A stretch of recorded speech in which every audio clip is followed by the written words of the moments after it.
Welcome to Convenience Talk. My name is Melanie, and today's topic is how to search for C-store owners using Delaware's UST data. So the first resource I want to show you is a blog post on Convenience Talk. In this blog post, there's a list of all of the different UST databases, and they're ordered by state.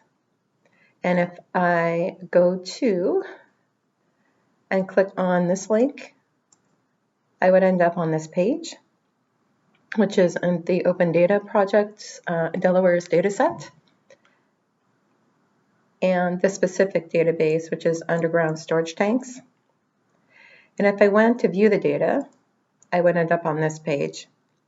And so you can see the different fields that you can pick from. So there's a site name. And what I like about Delaware is they have the facility type. So you can actually pick, for example, gasoline stations, which helps to narrow down your list. And then as you scroll to the right, you also have your gasoline type.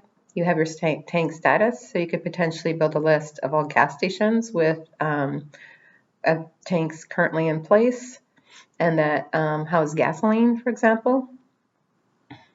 And you can do this through filters. And the filters will tell you which fields you can filter by. You can also export the data, and all these are all the different formats you can export the data in. That's it for Delaware. My name is Melanie. Thank you for watching this video.